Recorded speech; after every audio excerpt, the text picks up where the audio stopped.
Good afternoon. My name is Christopher Bussell, and today I'll be discussing the district's uh,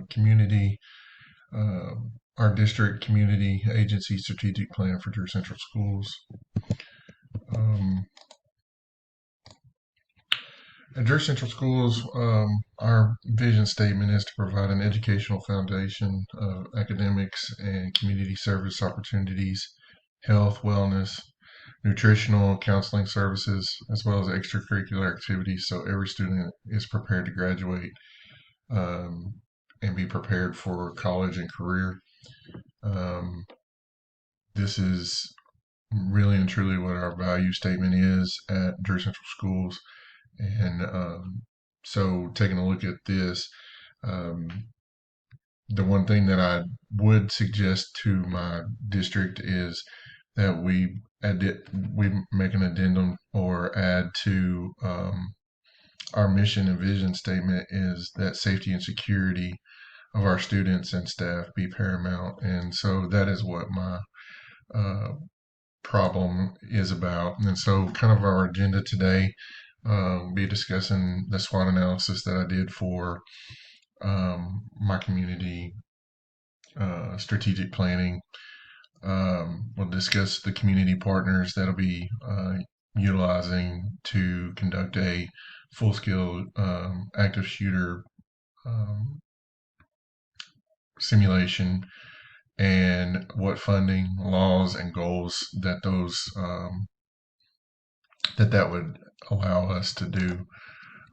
So whenever I started doing the SWOT analysis, I really was able to take a really in-depth look at what makes our district great.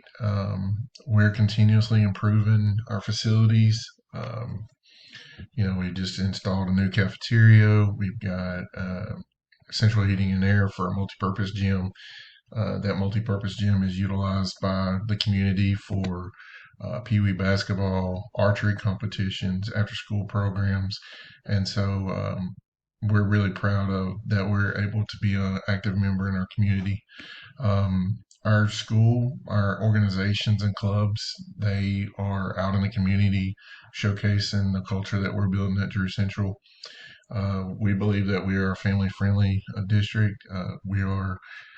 We work together with the parents and we work to meet the needs of every student, not just certain students, but we're really truly focused on making sure that every student that comes to Drew Central is serviced and um, that they're prepared to be an active and contributing member of society once they graduate from high school or college, whatever career path they decide to go on. Some of the weaknesses that I saw uh, in our evaluation was just the lack of space due to being landlocked in our current situation. We have a long-term leasing agreement with the University of Arkansas at Monticello that provides us a 99-year lease.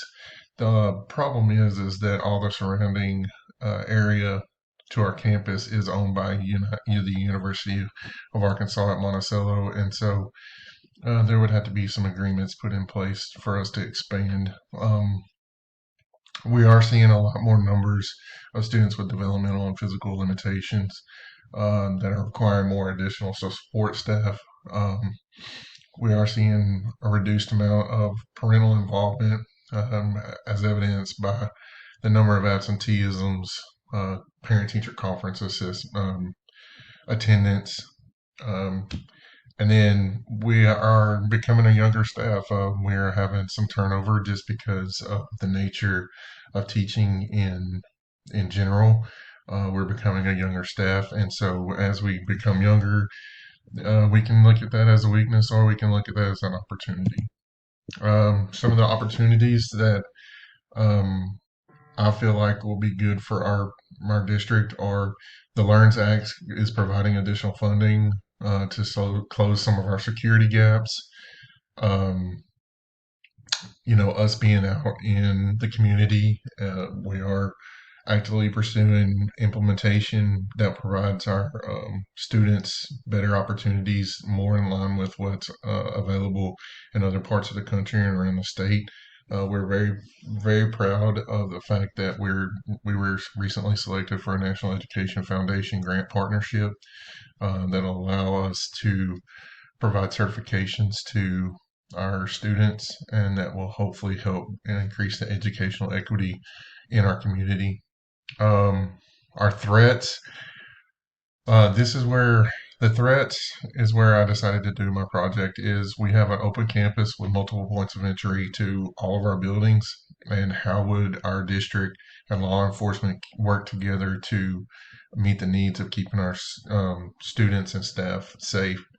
Um, Another threat is that we have a competing school district, so we're in constant competition for every single student. Whenever we're going up in student enrollment numbers, that usually means that the opposing school district is going down. We also, with the passage of the Learns Act, you're going to be seeing more homeschooled and privately funded schools. And one of the other uh, threats that we have are just the way that we report certified teachers for classroom to teacher to student ratios. It kind of hurts us being a landlocked situation with limited um, revenue streams from our community on how we're going to purchase the infrastructure for a growing school district. Where are we going to house students, and where are we going to do classes as we continue to grow? We added 4 classrooms into the elementary, and as those elementary students grow, we want to grow with them, and we want to be able to provide them adequate space whenever they move to middle school and to high school. And so some of those things are some of our current threats. The planning that I took for securing the resources, as I took a look at what is the current state of affairs, what we would need in order to conduct, to be in line with the new Learns Act requirement that all school districts provide elements of an active shooter training. Uh, I've gotten on the DESE website and the Learns Act website to understand all the components of that school safety training. We've been in contact with the local law enforcement agencies to identify dates that we can all coordinate with. We're talking to local healthcare providers, working with the University of Arkansas at Monticello for evacuation plans, and then also making sure that our infrastructure on campus supports some of the new um, things that we want to do as far as safety and security that would be supported through the Learns Act funding. And so these are some of the community partners that we've identified. Obviously, Drew Central School, Kimberly Barnes is our superintendent. We'll be working with the Drew County Sheriff's Office, Mr. Tim Nichols, who is our county sheriff, Arkansas State Police, Monticello Police Department, University of Arkansas at Monticello Campus Police, um, Arkansas Game and Fish Commission, Southeast Arkansas, or Southeast Emergency Medical Services, which is an ambulance service here in town, and Monticello Ambulance Services. And all these community partners would be able to assist us in the fact that most of the time, whenever you have an active shooter situation, you have a mass casualty situation as well. And so we want to make sure that we're not only going to be able to stop the active shooter threat, but we're also going to be able to provide uh, a coordinated effort to provide first aid and to save students' lives and staff's lives in the unforeseen possibility of having an active shooter on campus. So some of the resources that I've identified that we need are electromagnetic locks for all exterior doors with the ability to be controlled remotely. In order to make sure that we can control them remotely, we want to be able to have 100% internet coverage in all the buildings. That is so that we can remotely control the locks, as well as install Emergent 3 application, which is our emergency communications platform that is installed on all of the district computers, as well as um, personal devices like phones and things of that nature. We'd like to install additional cameras, coordinate the accessibility to be remotely accessed in a command center. So if we're in an active shooter situation, we want to be able to pull up those cameras from any location on campus, make sure that we have complete coverage with internet, and then also we want to provide vision panels for all interior doors to prevent viewing of the interior of the classrooms. Install fencing around the campus to kind of close down our campus so that entry to the campus is limited to points of ingress and egress. Complete update the maps and aerial photography of the Drew Central campus to update all of the completed building opportunities, as well as completion of some simulation, and then update the crisis management plan in accordance with the things that we learn whenever we do the completion of the active shooter training simulation. Um, Whenever we start talking about all these things, I mean, we're talking about significant amounts of money. And so, doing some of the research that I've done, I found that the Department of Justice has a program currently, a grant opportunity program to provide physical assistance to meet community goals of providing safe environments for students and staff. That solicitation will be is expected to be released in March of 2024, and that will provide opportunity for up to 3 years of funding.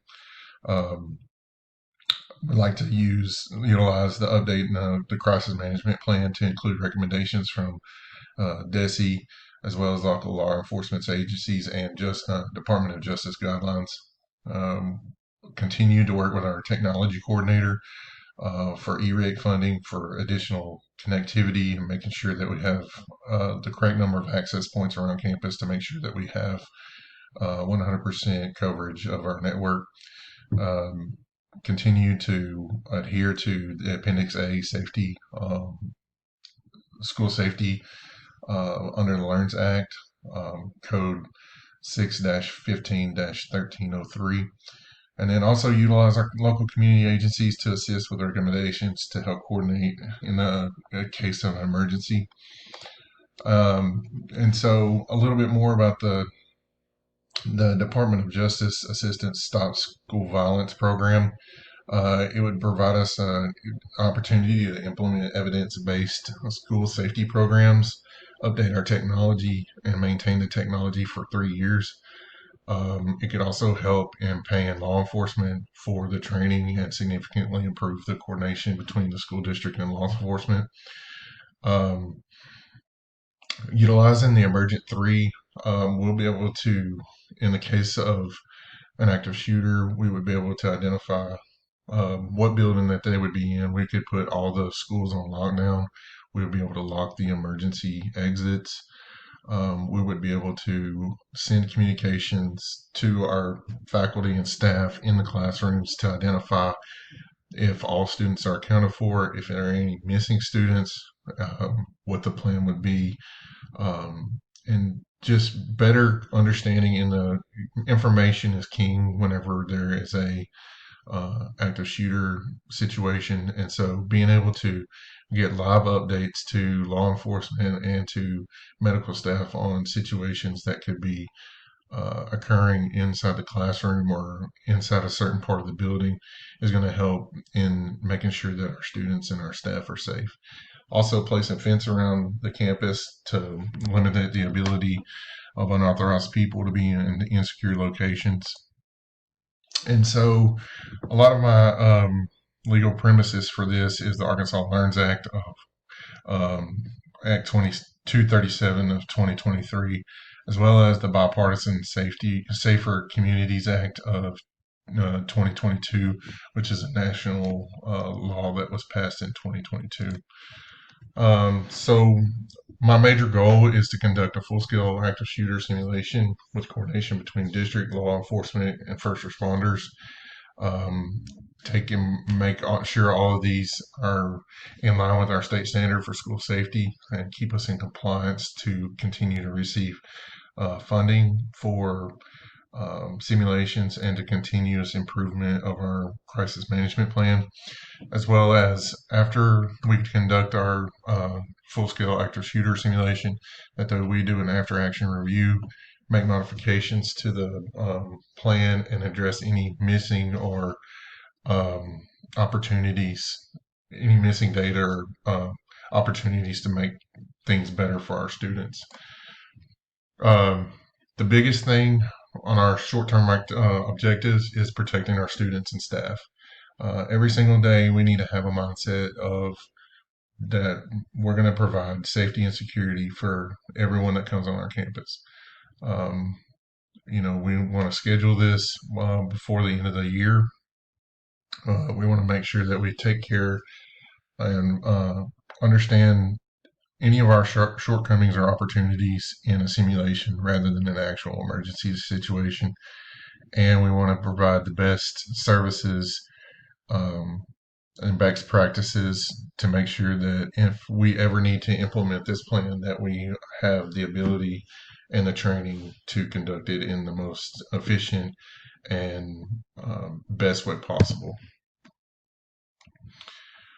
Some of our long-term objectives are going to be to continue, like I said, short-term and long-term both need to make sure that we are at the forefront of our brain at Deer Central Schools is to be safe and secure. That we make sure that whenever students are dropped off, that they're safe and secure. Whenever staff report to work, they're safe and secure.